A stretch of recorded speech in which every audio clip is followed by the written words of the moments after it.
अगर 30 दिन तक कोई एंटी नेशनल प्रोटेस्ट चल रहा है तो यहाँ की एजेंसियां क्या कर रही है? सो रही है क्या? यहाँ की एजेंसिया को और कोई और काम दिया है क्या आपने जो उनको नहीं पता लग रहा है? कुछ ही बोल देता है कोई, कुछ भी बैठ के। ये जनता माफ नहीं करेगी, नौजवान माफ नहीं करेगा। कुछ ही बोलते रहो, मैं कह रहा हूँ।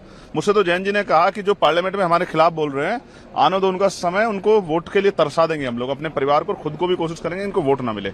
कि मैंने कुछ प्रोटेस्टर्स को जो कि गटर छाप, अनैतिक, अश्लील बिहेवियर, सड़क पर बच्चों के जब चंद्रशेखर आजाद से पूछा जाते, जैसे कि कंगना रनावत ने जो जंतर मंतर पर छात्रा प्रोटेस्ट कर रही थी उनको एंटी नेशनल कहा गया, गटर छाप जैसे शब्द कहा गया, ये तो आपको पता होंगे। और ये जब रिपोर्टर चंद्रशेखर आजाद से पूछते हैं तो वो ये कहते हैं जब वहाँ पर एंटी नेशनल प्रोटेस्ट चल रहे थे तो दिल्ली पुलिस कहीं छुट्टियों में थी या फिर बीजेपी की कोई पर्सनल काम में।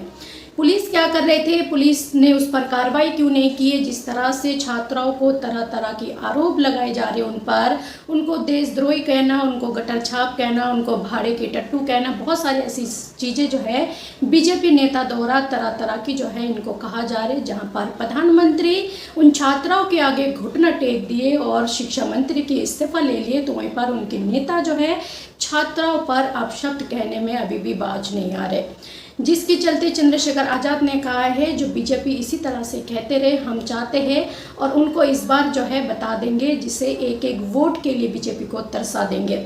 हालांकि बीजेपी को कोई वोट तो डालते नहीं हैं, क्योंकि जहाँ भी चुनाव होते हैं वहाँ पर अपनी फोर्स लगाकर, आर्मी लगाकर, कि कई सारी कार्यकर्ता सब कुछ जो है वहाँ पर लगाकर चुनाव जीतते हैं। ईवीएम मशीन, चुनाव आयोग, सब कुछ बीजेपी के हाथ में है और ये सारी चीज़ें लेकर चुनाव जीतते, जनता उनको वोट नहीं देते हैं और आने वाले समय में जो है एक एक वोट के लिए बीजेपी तरसेंगे। इसके अलावा चंद्रशेखर आजाद ने ये भी कहा है, जहां छात्राओं को कहा जा रहा है, छात्राओं पर लाठीचार्ज हुआ है, जो लड़कियां थी उन पर, उनकी प्राइवेट पार्ट पर किस तरह से पुलिस वालों ने वार किया है, ये तमाम सारे वीडियो भी हमने देखे हैं। तो आखिरकार इन तमाम सारी चीज़ों को लेकर सुप्रीम कोर्ट न्यायपालिका आखिरकार चुप क्यों है? इस बार भी जो है चंद्रशेखर आजाद सवाल खड़े करते हैं, क्या कुछ कहते हैं सदन की बाहर, एक बार उनकी बयान पर नजर डालें। सरकार कई जगह डिक्टेटरशिप कर रही है। ये सुमोटो का विषय थे कई सारे, इन पे सुमोटो क्यों नहीं लिया? दिल्ली वाली घटना में खुद सुमोटो लेना चाहता। अगर देश की राजधानी बेटा सुरक्षित है तो कहाँ सुरक्षित होंगी? प्रोटेस्टर अगर अपनी बात नहीं करते, जो उनका राइट है, कॉन्स्टिट्यूशन का आर्टिकल 19 ने दिया, तो उसका वॉयलेशन हो रहा है तो सुप्रीम कोर्ट चुप क्यों है? इसलिए मैं चाहता हूँ SC ST OBC को रिजर्वेशन मिले हायर जुडिशरी में। मैं पूछता मंत्री से, लेकिन बहुत तेजी से बिल पेश करा दिया गया है। बीजेपी हो सकता है 2 जगह हार जाए 3 में से, तो आपको पता लग जाएगा नौजवान के खिलाफ। और बोलो, मैं तो कह रहा हूँ भारतीय जनता पार्टी में एनडीए के नेताओं कह रहा हूँ, और बोलो युवाओं के खिलाफ।